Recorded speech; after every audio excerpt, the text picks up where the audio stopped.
তুমি দেখছো আমার ছেলের লাগে কেউ কিছু পারে না। এই সপ্তাহ সব কিছু নিয়ে তারাইতে পারতো ছেলেরে। আমার নাতি একটা তিন বন্ধু দেখা যাও, আমার নাতিনের ছবি ওলাই নাও তোমরা, আমার বউয়ের ছবি ওলাই নাও, নয় যাও আমার ঘরে বউরে বৃদ্ধ বানাইছে, আমার নাতিরে ঘরে চেউড়া বানাইছে, ঘরে তিন বানাইছে আমার নাতিরে ঘরে তিন বানাইছে, আমার একমাত্র নাতি, একটা মেয়ে, আমার বাবে অনেক আদর করতো। আমরা আমার আমার দুইটা ছেলের ঘরে দুইটা ভাত খাচ্ছিলাম ওই সময় ওকে দেখে মনে করেন আমরা পালাই কি দেখছো তুমি? আমরা ইয়াতে মনে করেন যে এক সেকেন্ড দাওয়া দেখছি ওই দেখে মনে করেন আমরা চলে আইছি। তারা এসে কি করলো, কিভাবে ঢুকলো, মোটর সাইকেলে আসছে না হাইটে আসছে এভাবে বলো। আমরা আইটেম আইছি কিনা মনে করেন দেখিনি, ওরা আমার তো কেউ নাই, সবাই না এবারে ওয়ালের সাইডে বসে রয়েছি আর ওরা দুজন মনে ওরা কি করেন মুখোশ পরা ছিল? না কোনো মুখোশ কয়জন আসছিল আনুমানিক? ওরা ছিল 60 জন। যারা আসছিল এর আগে কি কখনো এখানে বাটায় আসছে না দেখছো? না ওদের আগে কখনো দেখিনি, মানে ওই কি যাদের মারছে ওদেরও দেখিনি। ডাক চিৎকার শুনো নাই যখন মারতেছে, কান্নাকাটি করে নাই? আমরা মনে করেন ওকে দেখি, মনে করেন হাতে যখন ওই অস্ত্র দেখিছি আমরা মনে করেন চলে আসি রেন্টি। কান্নাকাটি শুনো নাই তোমরা? না আমরা কোনো কিছু শুনিনি। আরেকটা কথা শোনো, ধরো ওই যে ফরিদ ভাইরা কখন আগুন পোহাইতে আসলো? ওরা আইসে মনে করেন যে প্রায় দুইটার দিকে। আর ওনার আসছে কখন? ওনারা আইসে 3টে। ঠিক আছে। আমরা প্রথম ডিউটি করছিলাম, এবার একটা টাইম মারছি, আর পরবর্তী যখন দুইটা বাসে যখন দুটো লোক আসছে আগুন পোকাতে, বেঞ্চি পিছনে দিয়া বেঞ্চির পরে বসছে, কারণ আমরা কাজ করতেছি। এখন এর মাঝে আমাদের খাওয়া দাওয়া কমপ্লিট, দুটো চা খাবো, সাইডে চা বানাবো। তখন কয়টা বাজে, রাত্রে কয়টা বাজে? রাহেন ভাই 3টা বাজে।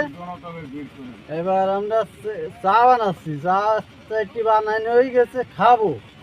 এই চা নিতে আইছি, এই সময় দেখি হুটপাট করে 2-3টে লোক উপরে ঠেলে উঠছে, মনে করেন ওকের হাতে অস্ত্র রয়েছে। এবার আমরা দেখি আমাকে জানে পানি নাই, আমরা কি ছিল, কি হাতে কি অস্ত্র?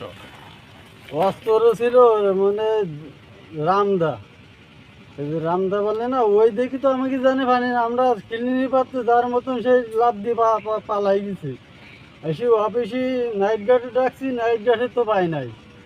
এসে রুমের ভিতর দরজা বন্ধ করে রয়েছি, সেখান থেকে কিন্তু আমরা আতঙ্কের মধ্যে আছি। আর আসছে, আমি ওই রুমে ছিলাম যেটার সাথে, ওর মেয়েকে ডাক্তারছে আর কি, বুঝগুলা ডাকতেছিল। পরে আমি গেট খুলে দিয়ে আমার রুমে চলে গেছি। পরে মানে আমার শাশুড়ি রুমে তো খাবার খায়, তখন পরে তার ওয়াইফ আসলো, তারপরে আমার হাজবেন্ডের ফোন দিয়েছে, আসছে, আসার পর দুই ভাই একসাথে খাইছে। তো আমি যখন গেট খুলছি আমার মনে হচ্ছে পিছনে কেউ ছিল, এই জন্য আমি ওদের সামনে আর যাই নাই। মানে কেউ যেন বলতেছিল যে গেট খুলতেছে, পরে ওই লোকটা মনে হয় বাসার ভিতরে আসে নাই। পরে তো তারা চলেই গেছে, 10:30টার দিকে চলে গেছে বাড়ি থেকে। তো পরে আর আমরা সারা রাত কোনো ফোন কিছু পাই নাই। পরে 3টার দিকে আমরা ফোন পাইলাম যে সবুজ মেম্বার ভাই ফোন দিয়েছে আমার শ্বশুরের কাছে যে অ্যাক্সিডেন্ট হয়েছে, মোটর সাইকেল অ্যাক্সিডেন্ট হয়েছে। তো পরে আমার হাজব্যান্ড আর আমার শ্বশুর মানে গেছে। তো আমরাও এটাই ভাবছি। পরে 5:30টার দিকে পরে আমার জালকে আমি মানে রেডি করে দিচ্ছি, মানে হাসপাতালে যাওয়ার জন্য। পরে 7টার পরে মানে আমার কাছে শ্বশুরের কাছে শুনছি যে আসলে অ্যাক্সিডেন্ট না, এটা মানে এরকম কোনো একটা কিছু মার্ডার হয়ে গেছে, মার্ডার হয়েছে।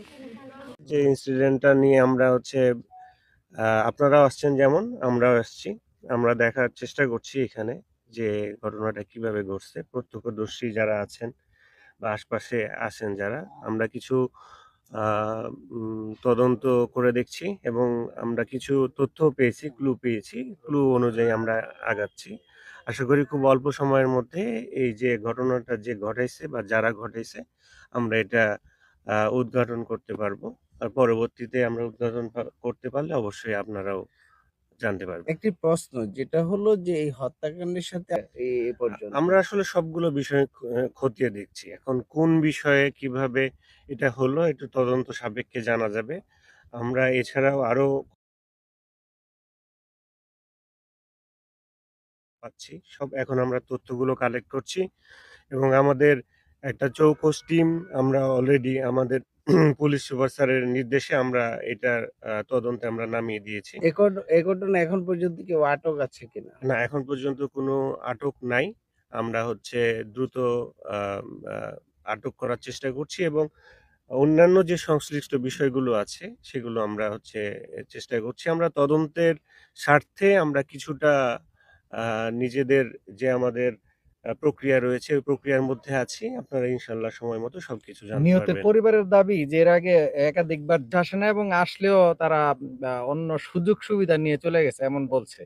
এই বিষয়ে একটু বলতেন। আচ্ছা, অভিযোগ তো অনেকেই দিতে পারে। আসলে যে অভিযোগটা উনি করেছেন, মানে যে আমাদের বিরুদ্ধে যে পুলিশ যায় নাই, সে বিষয়টা আসলে তদন্ত নির্ভর আমরা বলতে পারবো যে আসলে পুলিশ গিয়েছিল কিনা।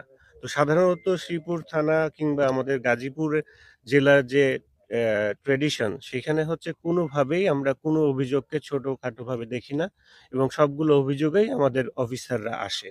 তো সুতরাং আপনি যে প্রশ্নটা করেছেন, এই প্রশ্নটা আমরা অবশ্যই গুরুত্ব সহকারে দেখছি। যদি এরকম কোনো অভিযোগ থেকে থাকে এবং এই অভিযোগে যারা তদন্ত করেছিল তাদের সাথে আমরা কথা বলব।